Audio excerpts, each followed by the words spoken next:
Llevo media vida trabajando en buques de investigación, pero hay una noche que se me ha quedado grabada. Estábamos a millas de la costa, bajo un cielo tan oscuro que parecía que el resto del mundo hubiera desaparecido. Todo transcurría con normalidad hasta que el casco del barco se estremeció, como si un puño gigante hubiera surgido de las profundidades y golpeara desde abajo. Al principio pensé que podrían haber sido escombros a la deriva o alguna corriente submarina perdida, pero entonces el barco volvió a temblar, esta vez con más fuerza, de modo que los instrumentos se derramaron sobre la cubierta. Literalmente en esa fracción de segundo, el océano, que siempre había considerado un lugar de trabajo e investigación, se convirtió de repente en un espacio hostil. Recuerdo perfectamente haber gritado a uno de los tripulantes que comprobara el sonar. Mi voz pareció ahogarse en la oscuridad más absoluta. Fue entonces cuando oímos un sonido potente, como un trueno, que resonaba en el costado del barco. En un momento éramos un grupo científico más. Al siguiente éramos huéspedes no invitados en aguas que pertenecían a algo colosal. Y ese algo nos hizo darnos cuenta de que estábamos en territorio extranjero. Ahora sigo repitiendo en mi cabeza los acontecimientos de aquella noche, hasta el momento en que la criatura se abalanzó sobre nosotros y casi destroza el barco.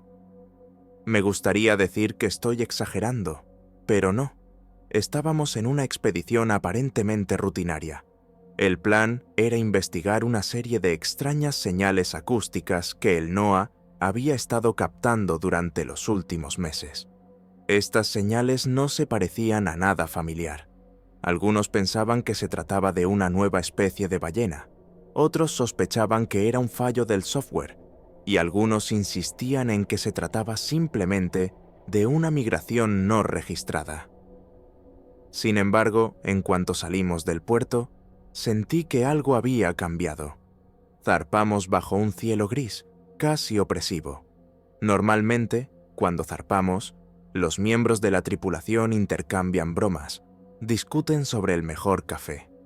Pero aquella vez cargamos el equipo en silencio, cada uno concentrado en su parte del trabajo. Cuando el Perseverance, así llamábamos a nuestro barco, abandonó el muelle, sus motores zumbaron suavemente durante varias horas. Parecía que no había ocurrido nada sobrenatural, pero la ansiedad no nos abandonaba. Cuando llegamos a las coordenadas de las presuntas anomalías, de acuerdo con el esquema comenzó a escanear las profundidades con un sonar. La primera pasada resultó mundana. En el monitor, los habituales grupos de organismos marinos, en algún lugar lejano una gran ballena, un par de barcos más a un lado. Repetimos el escaneo, cambiando solo ligeramente las frecuencias, con la esperanza de que algo hubiera escapado a la configuración predeterminada. De nuevo, nada. Hacia el atardecer, la llovizna cesó, dejando sobre nosotros un pesado cielo gris. Decidimos fondear y dejar que el sistema automático siguiera escaneando durante la noche. Me fui a mi camarote, esperando dormir un poco, pero me quedé despierto, escuchando el zumbido medido de los generadores y el sonido de las olas contra el costado. En mi interior, la sensación era cada vez más fuerte. Pronto va a ocurrir algo. Hacia medianoche me despertaron unos pasos apresurados. Nuestro técnico irrumpió en la cabina, con los ojos dilatados y la respiración agitada. Dijo que acababan de registrar un objeto enorme cerca del fondo del mar, de unos 80 metros o incluso más. Salté a la caseta, el corazón me latía con fuerza. En el monitor podía ver un gran eco que se desplazaba lentamente por el cañón submarino. La profundidad allí era mayor que la de los habituales campos de ballenas, y el tamaño, a juzgar por el sonar, era mayor que el de un pez típico. Observamos este objeto durante una media hora y luego desapareció, ocultándose tras el afilado acantilado del cañón. Nadie dijo nada. Sabíamos que habíamos visto algo importante, pero no sabíamos qué era. Nuestro piloto entró, miró los datos y sugirió que lanzáramos el dron submarino por la mañana. Todos, cansados pero entusiasmados, Aceptamos la propuesta. Al amanecer, sumergimos el dron en el agua. Era una máquina robusta con luces brillantes y una cámara de alta definición. Nuestro objetivo era descender por el cañón e intentar captar lo que habíamos rastreado durante la noche. El dron descendió cientos de metros. Todo seguía igual. Plancton, peces ocasionales. A unos 600 metros de profundidad, según el técnico, el hidrófono captó un extraño crujido, como si algo grande rozara las rocas. Nos apiñamos alrededor del monitor y el piloto guió cuidadosamente el dron por el borde del acantilado. De repente apareció en la pantalla una gigantesca silueta crestada, moviéndose claramente, ni como una ballena, ni como un tiburón. Un instante después desapareció, levantando una nube de turbidez. Cuando se despejó, no había nada. Este breve fragmento de metraje mostraba lo suficiente para darse cuenta. La criatura era realmente enorme, y no temía demasiado a la luz. Nadie sabía qué decir. Un hallazgo así podía pasar a la historia, pero también causaba miedo. El resto del día volvimos a intentar registrar el objeto con el sonar. El océano seguía en calma, el cielo igual de gris. Al anochecer anclamos y pusimos el equipo a funcionar. Personalmente, no podía dormir. Esperaba constantemente la señal de alarma. A medianoche los autómatas captaron la señal. Algo se movía cada vez más rápido y más cerca de la superficie, a unos 200 metros de profundidad, describiendo un arco alrededor del barco. Todos se sobresaltaron al instante. El piloto lo comprobó. No era un fallo, sino un objeto grande de verdad. Bajamos el dron por segunda vez, con la esperanza de interceptarlo, pero en el objetivo de la cámara solo apareció una cresta oscura. La criatura pareció atacar al dron y se cortó la comunicación. Cuando regresó, el aparato estaba girando, cayendo. Lo sacamos. El cuerpo estaba arrugado, la cámara destrozada, y había extraños arañazos profundos en el metal. Todo el mundo estaba mortificado. Algunos querían marcharse, otros suplicaban quedarse para recoger más datos. Decidimos arriesgarnos una noche más, pero extremar la vigilancia. Y esa misma mañana se produjo una colisión que me persigue hasta el día de hoy. El barco se sacudió tan violentamente que la gente se cayó de sus literas. Salté a cubierta y miré por la borda. Creía que era una gran ola, pero vi un embudo furioso en el agua, a babor. Un sonido terrible, como un trueno, resonó en el metal. El casco se sacudió perceptiblemente. El piloto encendió los motores, intentando alejarse. Pero el segundo impacto fue aún más fuerte. La cubierta se tambaleó, las cajas volaron. Alguien gritó pidiendo una brecha. Me agarré a las barandillas y miré hacia la superficie. Una forma gigante y estriada brillaba bajo las olas, o más bien en el agua oscura. El agua goteaba de ella como de una concha. De nuevo se precipitó al abismo. El piloto apretó el acelerador y la nave avanzó. Durante unos minutos más, esperé el golpe final que nos separaría, pero el ataque se detuvo. Nosotros, con la respiración agitada, continuamos a todo gas. Durante una hora, quizá un poco más, me esforcé por atisbar las cámaras de popa, pero nada. El sonar era claro. Al parecer, la criatura nos había dejado marchar. Al amanecer evaluamos los daños. El casco estaba arrugado, varias grietas, parte del equipo arrastrado por la borda. Todo el mundo estaba conmocionado, pero aliviado de que no hubiera muerto nadie. Nos pusimos en contacto con la NOAA, Administración Nacional Oceánica y Atmosférica. Nos dijeron que volviéramos inmediatamente. No discutimos. Durante todo el camino estudiamos las imágenes. Fragmentos de vídeo mostraban un cuerpo enorme y estriado, impactos en el dron, una extraña sacudida hacia el barco. El audio registró algún tipo de gruñido vocalizado incoherente con animales marinos conocidos. Todo ello confirmó que nos habíamos topado con una especie colosal, posiblemente desconocida hasta entonces, y además bastante agresiva o territorial. De vuelta a puerto, celebramos una serie de reuniones. Entregamos todo el material a los representantes del NOAA, Algunos parecían realmente entusiasmados. En resumen, oficialmente nos pidieron que no diéramos detalles todavía. Es un gran organismo marino desconocido. Necesitamos tiempo e investigación adicional, dijeron. Pero, al parecer, las prioridades y las finanzas se canalizaron hacia otras tareas. Nuestro equipo se fue desintegrando poco a poco. Algunos renunciaron por la conmoción. Otros se dispersaron hacia nuevos proyectos. Yo me quedé en la NOAA, pero en otro departamento. En mi tiempo libre estudiaba los archivos, intentando encontrar aunque fuera un indicio de casos similares. Nada concreto. De vez en cuando pasaba por esas zonas en otro barco, comprobaba el sonar. Nada. En parte me alegro de que la criatura no repitiera el ataque. En parte desearía haber tenido la oportunidad de reunir más pruebas. Todavía me atormentan los recuerdos. En mis sueños nocturnos, siento los golpes en el casco, oigo el ruido metálico, veo la enorme silueta en el haz del reflector. Este sentimiento de impotencia me atormenta. Después de todo, no teníamos forma de defendernos, ni de saber cómo enfrentarnos a semejante gigante. ¿Y si hay varios? Cuando la gente me pregunta por esa historia, cuento la versión general. Sí, nos topamos con una criatura desconocida. La nave quedó dañada. Pero sé que no es solo un pez extraño o una ballena que se escapó. Tenemos el metal arrugado del dron con marcas incomprensibles, audio donde se oyen atronadores gemidos y un poco de vídeo, donde se vislumbran crestas y enormes carnes escamosas. Pero todas estas pruebas son demasiado fragmentarias para que el mundo reconozca un descubrimiento oficial. He aprendido una lección clave. El océano no nos pertenece. Solo somos huéspedes en un planeta cubierto de agua, y a veces esa agua es un recordatorio de lo mucho que aún no sabemos sobre los abismos.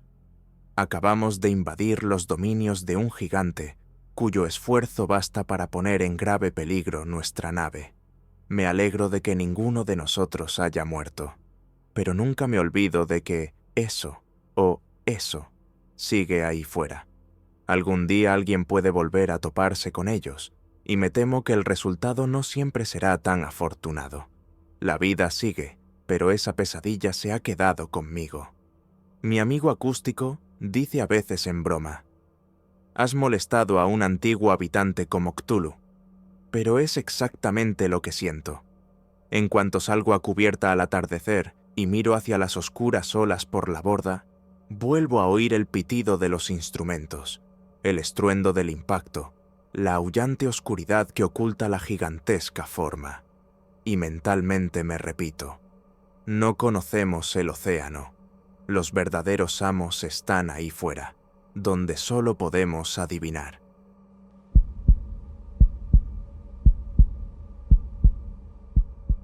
Todo empezó una noche de septiembre de este año. Yo estaba de guardia en una pequeña clínica temporal junto a Baker Road, al sureste de Kelso, California, cerca de los límites de la Reserva Nacional de Mojave. Probablemente nunca hayas oído hablar de nuestra ubicación, y la mayoría de la gente tampoco. Básicamente, son dos viejos remolques reconvertidos para proporcionar atención médica básica a los raros transeúntes y un pequeño alojamiento para el personal donde dormimos en catres. Por lo general, si es una noche ajetreada, no suele haber mucho jaleo. Se trata sobre todo de deshidratación, quemaduras solares, cortes por espinas o picaduras de escorpión. Llevaba unos meses trabajando allí cuando decidí alejarme un tiempo de la civilización. Me enteré del puesto de voluntario por un conocido que es guarda del parque. La carretera sola, saliendo de Baker y desviándose hacia este punto, puede ser un lugar de meditación por la noche. Da un poco de miedo, pero con el tiempo me acostumbré. Aquella noche estaba empezando a dormitar cuando de repente oí el ruido de un camión que se acercaba. Me sorprendió, porque nadie me había avisado por radio. Me levanté de un salto antes de despertarme. Unos faros brillantes inundaron todo nuestro sector de recepción. Según recuerdo, busqué frenéticamente mi cuaderno. pensando que podría tratarse de una familia con un niño enfermo. Pero un hombre salió del coche. Iba dando tumbos, tambaleándose, encorvado, de una forma que me hizo apretarme por dentro. Entró un hombre. No parecía un lugareño, polvoriento y desesperado. Dijo que se había topado con algo cerca de las ruinas de un viejo rancho en una oscura carretera rural. Temblaba y estaba empapado en sudor, aunque la noche era fresca. Decía que le habían arañado o mordido. Apretaba el antebrazo izquierdo contra el pecho, y aunque no pude ver sangre, temblaba lo suficiente como para no ser una buena señal. Le acompañé a un catre estrecho en nuestra oficina. Solo disponemos de medicamentos básicos, un pequeño frigorífico, un generador, que rara vez funciona mal, y un botiquín de primeros auxilios. Cuando le quité la chaqueta, encontré varias laceraciones que corrían en diagonal, como si fueran de garras. Estaban extrañamente dispuestas, no como las de un puma o un coyote. Los bordes de los cortes parecían quemados o verdosos, como por algo químico, como si unas escamas, rozándolas, hubieran dejado extraños surcos. El hombre dijo con voz débil que había notado una extraña figura arrastrándose por la valla de las ruinas de un viejo rancho. Al principio pensó que era un perro o un coyote, pero luego se dio cuenta de que la criatura caminaba sobre dos patas. Era alto, delgado pero musculoso, y tenía una cresta o algún tipo de filamento parecido al de un reptil en la cabeza y extremidades alargadas. Describió la piel como escamosa. Yo, intentando mantener la calma, pensé en las leyendas del desierto. Antes creía que eran cuentos, pero viendo estos arañazos ya no estaba tan seguro. Mientras limpiaba la herida, me di cuenta de que los bolsillos de su chaqueta estaban llenos de viejas fotos Polaroid. Casi todas estaban borrosas o estropeadas por la humedad, pero en unas pocas podía distinguir los restos de algún edificio derruido y grandes huellas en la tierra. Le pregunté si estas huellas pertenecían a la misma criatura, y me dijo que ningún zapato podría tener este aspecto: 3 dedos largos, un tacón estrecho y relieve escamoso. Tras aplicar el antiséptico, esperaba la reacción habitual, pero el hombre gritó por la quemadura. Además, el tejido alrededor de los arañazos chisporroteaba literalmente, y los bordes se habían vuelto turbios y brillantes, y la sangre parecía notablemente espesa. Reconsideré nuestro equipo. Todo funcionaba correctamente. Nunca había visto efectos similares en mordeduras de coyote u otros animales. Intenté vendar lo mejor que pude mientras él temblaba y murmuraba que había varios por ahí, que había visto a todo un grupo de criaturas con rasgos reptilianos en alguna estructura, medio inundada, encerrada bajo tierra, y que en las paredes hay símbolos que recuerdan a los mayas o los aztecas, algo muy incongruente para estos lugares. Pero, ¿quién soy yo para discutir con semejantes heridas? Por la mañana, el paciente insistió en que no podía quedarse o le encontrarían, así que se fue. Lo llamé para que volviera a vendarse, pero se subió a toda prisa a su viejo camión y se marchó hacia el sur. Pensé en ir a los guardabosques, pero ¿qué puedo decir? Hombre con heridas salvajes, afirma haber sido atacado por reptiles. Suena a producto de la imaginación. Han pasado semanas y no puedo dejar de darle vueltas a todo en mi mente. Aquellos arañazos eran demasiado anormales, y ya no sonrío cuando oigo historias de túneles subterráneos en el desierto. Ahora miro fijamente en la oscuridad fuera de la ventana por las tardes, esperando ver la silueta de alguien. Pero hay silencio, y no tengo respuestas.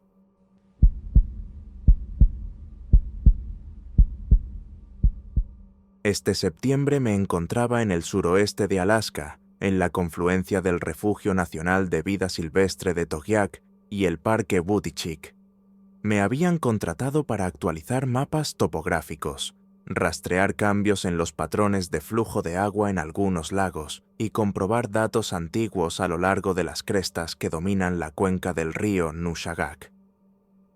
Llevo años haciendo proyectos de este tipo, pero lo que ocurrió allí me sacó de mis casillas. Desde Dillingham volé en un pequeño avión biplaza. El piloto, un veterano que conducía estoicamente, solo mencionó los nombres de los lagos y añadió en broma que algunos lugareños hablaban de los enormes peces. Parecía más preocupado por el cielo que por las leyendas. Aterrizamos en una franja de grava áspera, casi invisible desde arriba. Dijo que volvería a por mí dentro de 4 días si el tiempo aguantaba. Estos lugares son como otro mundo. Bosques densos, silencio frío. Monté el campamento y pasé el día de excursión.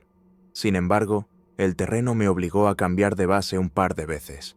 Los osos pardos son frecuentes aquí, así que siempre tuve a mano una escopeta del calibre 12, aunque no es la panacea. La segunda noche oí crujir ramas a lo lejos, pero no le presté mucha atención. Probablemente era un alce o un oso. Sin embargo, al tercer día, subiendo por la cresta, me topé con un terreno blando donde vi huellas. Al principio pensé que eran huellas de oso, pero al mirarlas más de cerca me di cuenta de que la forma era diferente. Se veían claramente los dedos de los pies y eran demasiado grandes. Una de ellas medía hasta 18 centímetros. Tragué saliva. No podía tratarse de una persona calzada, no había huellas. Además, la profundidad de la hendidura delataba su peso. Deseé poder hacer un molde de yeso, pero no me quedaba yeso. Hice una foto con el móvil a pesar de la lluvia. Me entró un sudor frío. Parecía que me había topado con algo que los informes habituales de biología no describen.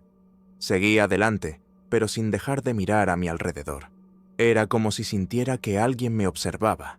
Tal vez fuera solo mi imaginación, pero no podía ver ni oír nada más que el viento y la lluvia. Por la noche, levanté el campamento temprano y me dirigí a una franja de grava. El piloto se preguntó por qué tan rápido, pero no hizo preguntas. Yo también opté por guardar silencio. Desde entonces estoy en casa, revisando periódicamente mis notas e intentando explicar con lógica lo que encontré. Pero no tengo respuesta. 3 o 4 dedos, huellas anchas, gran profundidad. Los archivos mencionan rumores de hombres salvajes en Alaska. Siempre pensé que era folclore, pero aquí está.